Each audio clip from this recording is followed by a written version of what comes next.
agrarian question is global question. So a lot of what has been said in Latin America are very much happening in Asia. But I would like to focus on specific issues. I hope that is related to agrarian question. I'm interested in sustainable development, and you all know that it has been, in the discussion, in the theory of development, in the area of development studies for almost 3 decades. Sustainable development, Rio, how many Rio now? And I wonder for Thailand, I will focus on Thailand, and I'm sure that here there are people from different countries to help fill up the gap that I haven't really touched. For Thailand, we can claim that we have not yet achieved sustainable development, judging from the depletion of natural resources and the poverty and also the inequalities. So I would like to ask a specific question on sustainability transition. This is something I want to do, but I'm not sure whether I have achieved it. And it's, I'm on my way to answer this sustainability transition for Thailand and focus on food and agriculture. I started very much like what François have began before, on the crisis and also paradoxes. I think there are things that we don't understand why it is happening. Thailand and many other countries in Asia is food exporter. They produce food, but it doesn't guarantee that we don't have a problem undernourished. See, every day now, rice price, rubber price is going down, but food is more expensive. And of course, farmers who grow products have to buy food. So it's just something that doesn't seem to be logical. And particularly, Thailand are now raising the question of how to get through the middle income trap. I think that we have achieved to become a middle income country, but we cannot have a higher growth. I mean, the growth got stuck, and that is trouble for policymakers. They want to achieve higher growth, higher income, and what are the choices of policy that are choosing? So I think that this is a pressure upon agriculture too, because it's just like development linear path that most countries have to go towards industrialization. And certainly that would be a pressure. And within the Mekong region, the water, food, and energy nexus is much now discussed. And agriculture is covering the tension of the water, food, and energy. And then we have seen already example of the dam construction, biofuel that is require land and that's encroaching to the existing farming system. It's a trade-off as well as tension and conflict in this nexus. And the whole region now moving towards free trade area, free trade agreement. ASEAN integration is something that will affect the import-export of agricultural products, and that will affect the certain amount of farming households in certain area. But most important thing at global level, free trade has lead to the issue of patent of living organism, meaning that now natural resources and in innovation of the natural resources have the owner. and there's a future of getting seeds would be difficult. Maybe farmers have to pay. So that's something that is a pressure. And everywhere climate change is also a problem. We have droughts, flood. At the same time, every other year there are some natural disasters, and that is causing unpredictable productivity of agriculture and food. We even have climate crime. People who are entering the forest could be charged as causing climate change, because they are destroying the forest. There's court case, and people have to be fined. People, I mean, local people in the village who are living together with forest, now being fined because they are entering into the forest. So the conservation of poverty, conservation and economic growth still tension. It is not a new question. It's not a new problem. It has not been solved.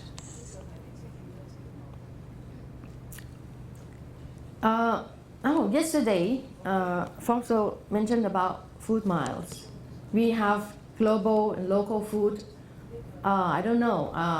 complex. Here people in Thailand export fisheries. All the good fish go to a rich country and living, low quality of food for local. At the same time, we can find food everywhere. You have durian, you have all kind of fruit everywhere that it has to travel. We forget to have a local connection with food. So that is losing the logic. We are in Thailand. We enjoy having apples, which we hardly grow, right? So it's in one way it's luxurious, luxury to be able to have this food. But in terms of energy consumption, in terms of sustainability, it's problematic. So I think we are living in the crisis, whether we can see the crisis or not, would also be a basic condition whether we can achieve sustainability transition. I particularly is concerned about small farmers and against the industrialized farm. I have come across the information that I haven't know of, that small farmers actually feed the world. It's not like a large corporation that feed the world. Very interesting to find that even though small farmers feed the world, but they occupy only 25% of the farmland. So this is some kind of inequality. I want to do some interactive things. I hope it works. To check on certain countries. This is a very interesting map, and it shows a number of small farmers around the world. I want to know Thailand. So small farmers in Thailand is about 64% of the farms, but own 39% of the farmland. Anywhere else? China, not bad. Small farmer own land because land belongs to the state. So you can check on. There are places, with to show that there are small farmer in proportion to land. Now, who are the farmers that we're talking about? I like to pay attention to how farmers are changing. The term farmers changing. We experience disappearing certain group of farmers, emerging and expanding of certain group. We see that traditional farming household subsistence is disappearing. The subsistence is probably obsolete. That's why I mentioned that farmers have to buy food, despite being a food grower themselves. But we have conventional farming household, as François said, maybe those applying monoculture, but still on a family basis, a household basis, that grow only rice, grow only corn, grow only sugar cane on a small scale at the family scale. We also have absentee farmers, those who own land and they hire someone to do the farming.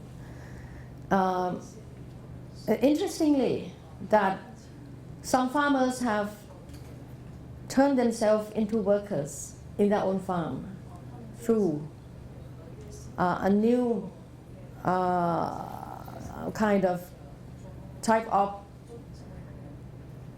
production, that is contract farming. There are also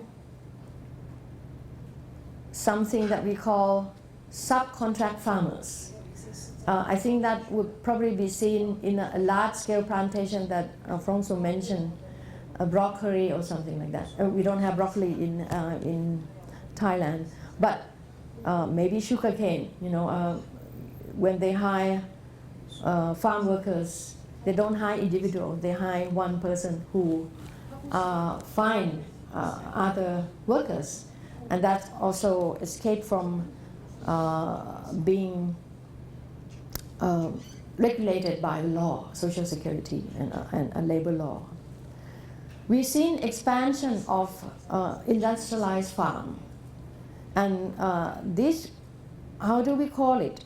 It's not only farm, but it seems to be integrative, comprehensive kind of farm. Say, for example, poultry, chicken farm. Say they starting from breeding, and the breeding will give chicken that cannot breed. See that this kind of technology that they sterilize, I don't know, somehow that you will raise chicken only when you get the chick from the company. Anyway, this they have done this kind of technology. I don't know why they do that. So that they can control. I think I remember profitability, to keep the profitability high enough to be incentive. So it's integrative and comprehensive in the sense that it started from breeding, raising, and killing, what do you call it, to get the meat, and then marketing. So everything comprehensive within one. And that you call monopoly or not? Very difficult to find law that apply to this.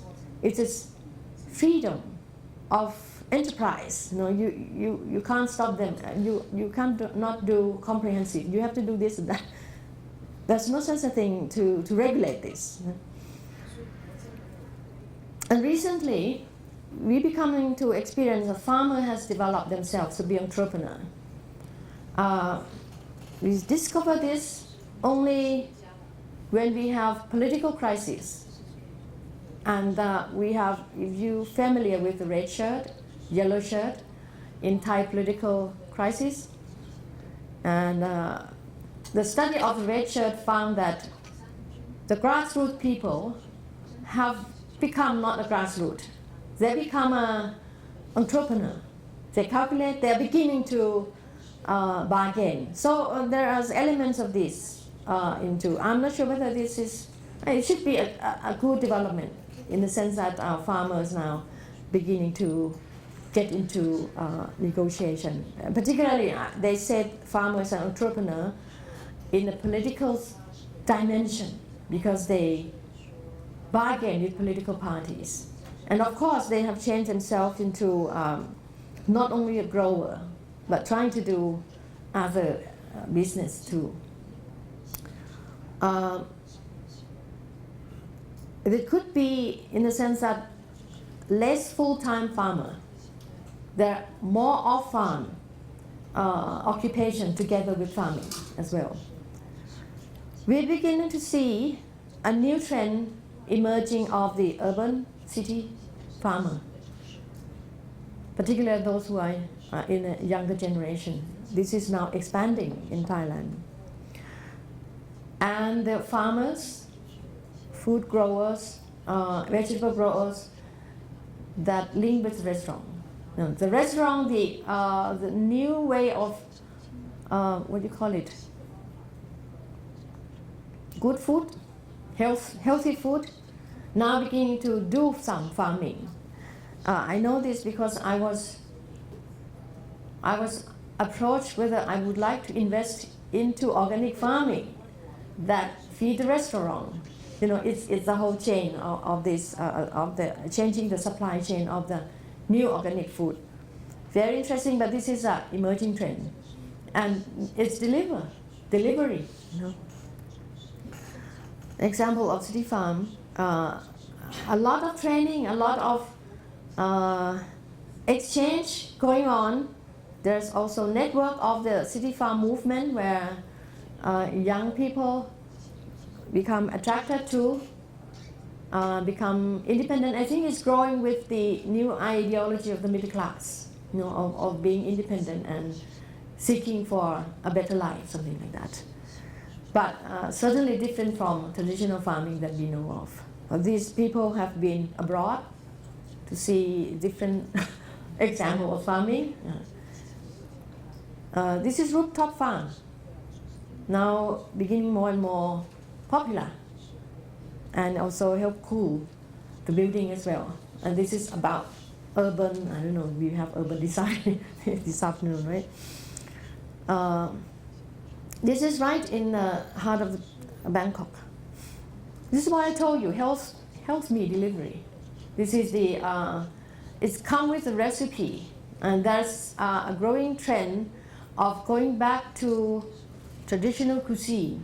You know, something that is disappear and then you can reselect it, you know, improve it. It's become something very pricey. And with new presentation, new information with the nutrition information, and so with information, so this is a new trend. I'm a member of this health meal delivery. Of course, member child. He has member. I'm also a member. We pay 350 baht per week, and we get the product every Monday, about 3 kilos, mix, you know, about 3 kilos of everything. But we have to invest, we have to pay 8 months in advance. That means the explanation, justification is that the farmers, the growers want investment. And they don't go to the bank. They do this with consumer. So this thing has been developed. I think it's an innovation. Now the contract farming, on the contrary, is also booming. It's been for some time already, but it's now expanding, and even expanding to neighboring countries. There's a video, but I think maybe we don't have time on contract farming. If you're interested, we can show it later. But the question is this a good choice? It is to solve the problem or not? Because farming is a risky business. And the company said that it helped rescue farming from risk. And there's help in marketing. But once you become once you have a contract, you become workers in your own land. You don't have any freedom on the choice of the seeds or choice of the breeds if it's poultry. And then you have to regulate everything. You see, and very interesting that the industrialized farm now imitating traditional way of farming, because, as I said, that traditional food is becoming, in fashion. Thinking back of what we used to have, some rare kind of recipe. For example, I think maybe you have it here too. Free-range chicken. Free-range chicken is a traditional way of raising chicken because you don't keep them in a cage. It's go around, no? And it's exercise. It's so healthy, and it's very popular and more expensive. Now the contract farming, the industrialized farm imitating this. They have a huge free-range chicken roaming around like racing, you know. So they can do anything. I mean, the industrialized farm is really competing with traditional farmers, and this is one of the tension. I'm come to the point that the contract farming can satisfy consumers, but may not really satisfy the contractors because of the inequality in terms of the share of the benefit. Young farmers, I think we can skip this, no? I just want to, I just discovered. If you start Google Thailand and then new generation agriculture and farmers, it's coming out, surprisingly. And this I don't know, they have their own network, and they have meetings, they have organized events, and they even mixed it with a new way of urban life. Certainly these things doesn't happen in the rural area because there's no customers. So they're selling a better life, and of course with awareness raising. They're even occupying, no, I don't say occupying, it's ambiguous. They rent the land, rent a plot, a space in Bangkok, and organize an event when they have local producers coming. Maybe like what we know of before, farmers market, something like that. And of course, then there are also not only fresh products, there are also processed, products. Only a couple of years that I've learned to know that fisher folks who normally sell fish to the middleman in the area now organize themselves and transport fish into the city, sell the product themselves. And they use new media, technology, to advertise. And I get to know them through the Facebook to this thing, because they advertise that they have a crab, fresh crab, big natural catch of prawn and shrimp, something like that. The thing is that I could never test it because it's very expensive. So this is a gap. Who got to test this, classify quality, best quality fishery products. So I think this is still a gap there. I have to try to fix it. Okay, that's an example of how farmers changing. There's disappearing and expanding, industrialized, at the same time new emerging. There's together in one system. And I want to trace back how far has we gone, from the first time we talked about sustainable agriculture until mostly, most present time. I focus on three things: the thinking about development, the thinking about agriculture in different period, and technologies. Sustainability transition find that the technology is very important. whether the new technology would be accepted. And of course, technology related to the thinking. They said the sustainability transition begins from not doing business as usual. If you're still doing business as usual, you're not getting to a transition. I don't know. I try to look at whether since when that we're not doing business as usual. So three things that I look at: dominant thinking at the time, emerging technology, and what are the strategies. This is very sketchy. I just plot it, and then I talk to some of the key person in organic farming and sustainable development. Look at the different period.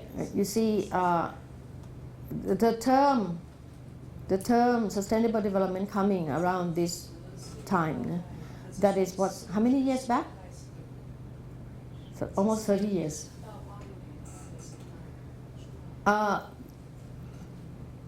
You can see that the thinking that is coming is very universal. It's not necessarily Thai. See, and I think I remember that the time, I don't know, Fukuoka, you're from Japan, the natural farming. Don't do anything with your farm, just nature, let it grow. Very popular at that time in Thailand, and people start searching more knowledge and investigating and experimenting. Look at the idea of now it's booming later during this around 2000. There's I think the sustainable development and the thinking of sustainability transition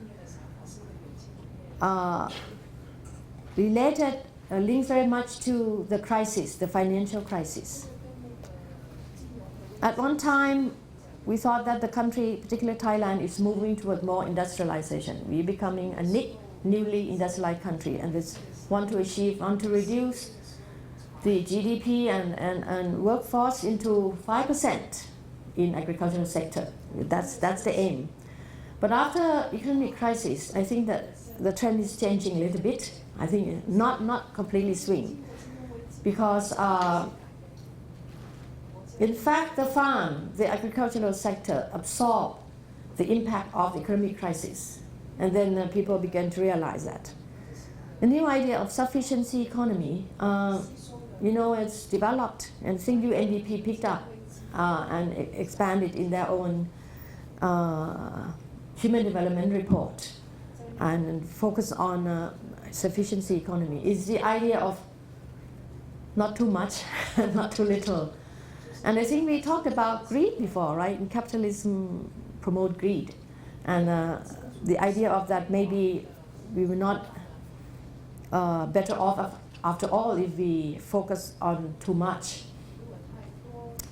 So this idea develop and expand, and it become clearer and focused on if you want to achieve sustainable development, particularly food resource base is the idea. You have to focus on resources, land, genetic, seeds, the thing that has to be ready and have to be secure.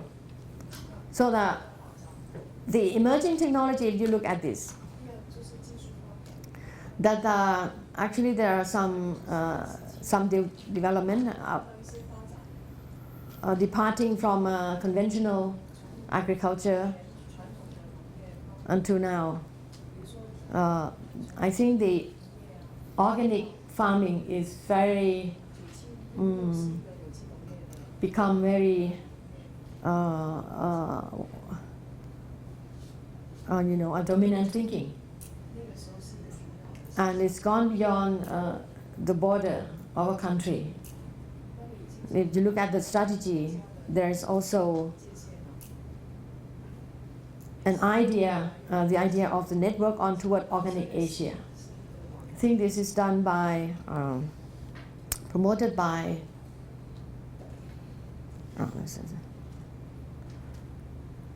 I didn't have that link. The School for Wellbeing, some of you may already know, trying to link organic farmers across Asia. They're starting from Bhutan, and Thailand, and also India, and surprisingly enough, that when you look at the area of organic farming, the countries that have larger size of land for organic farming are in European countries, not in developing countries. And I asked this question. Of course, Europe has experienced a bad impact of the monoculture, right? Mad cows is also an example of the crisis that they encounter.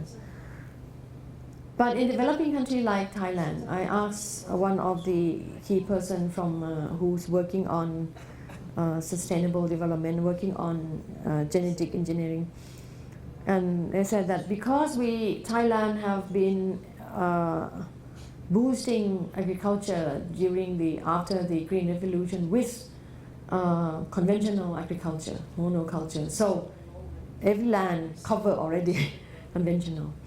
Therefore, the percentage of organic farming in Thailand is very, very low compared to other countries. Laos, Myanmar, Vietnam is greater because the conventional agriculture has not yet expanded in a full extent, although it's expanding. So there are more chance, better chance than Thailand. So the strategy, see, you look at the strategy, is very, very interesting. That is starting from like family farm, from one farm to the other, and then beginning to be a network. And I think it's the turning point is when it gets to marketing things. That is, and you have to believe, I have to endorse Pedro's, sense of reality that you can't do without market. Spreading the ideas also through market. And now beginning to see that people are more receptive if it goes into the market. More accessibility through this kind of thing if you go through, you use market mechanism.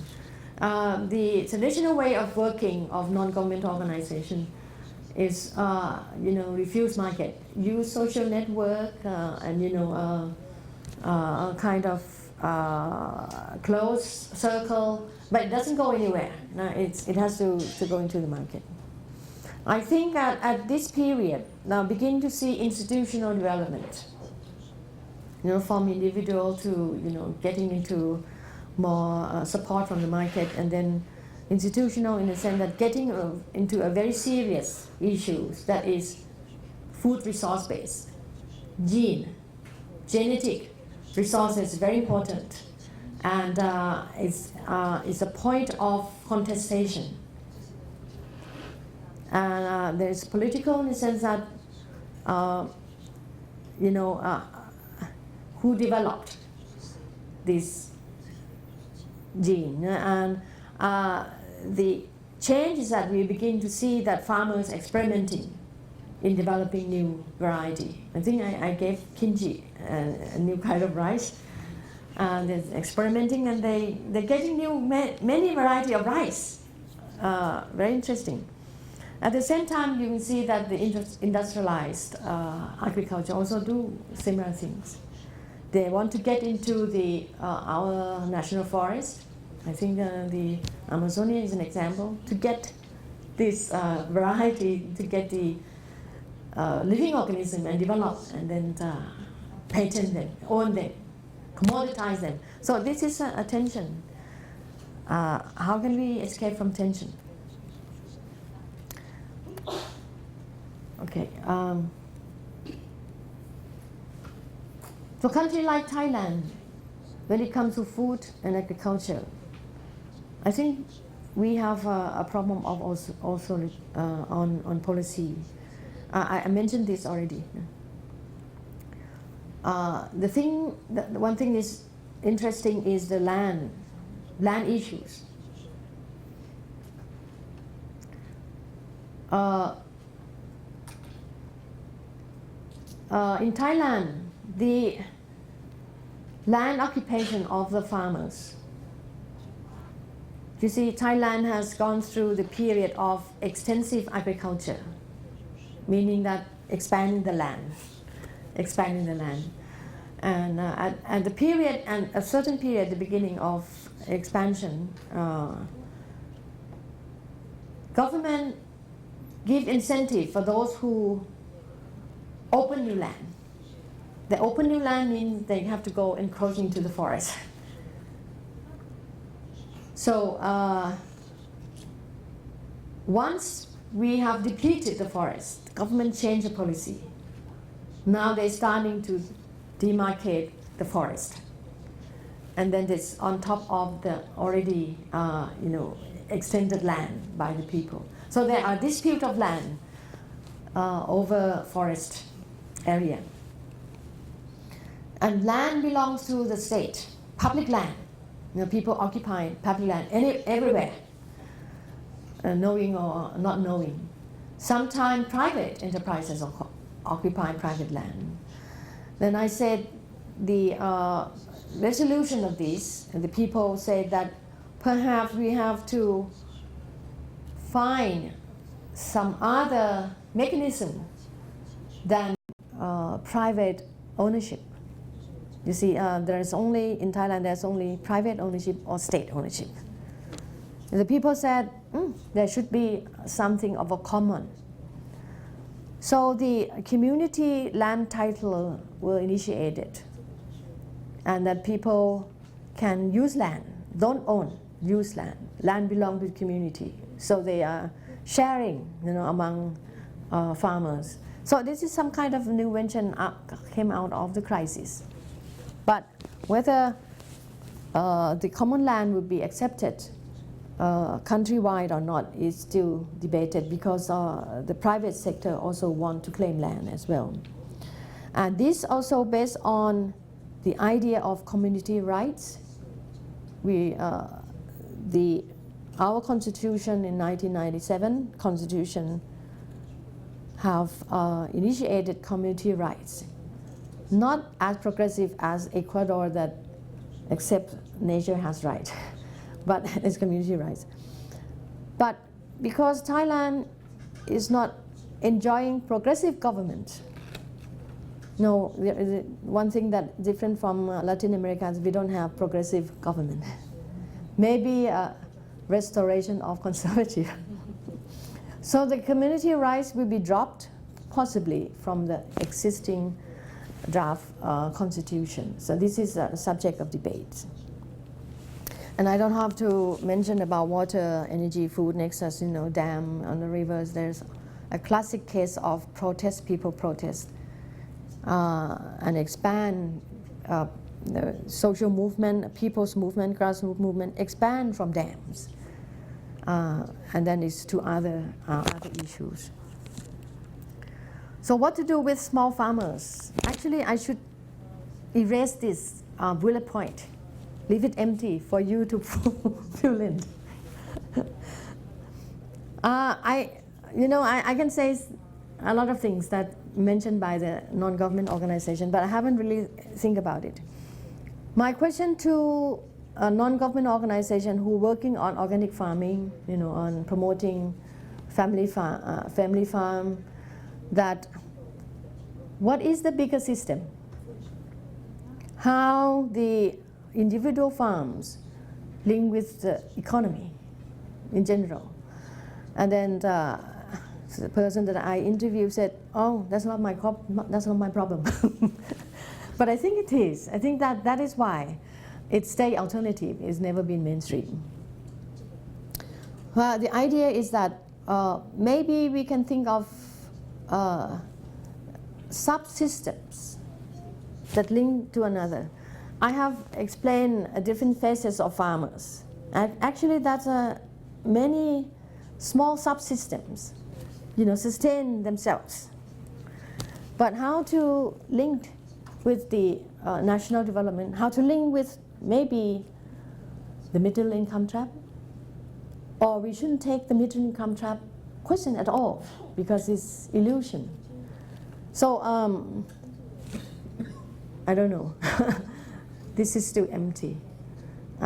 things that's going on. We can list up, from the experience of other countries. Diversify the options. Certainly the consumption, consumerism, the idea of consumerism, fast food have to be changed. Food for change, the idea of food for change. You think of food and it leads to many social change, including personal behavior. Genetic resources, of course, is the future. It's very important for small farmers. And of course, the link between consumer and farmers.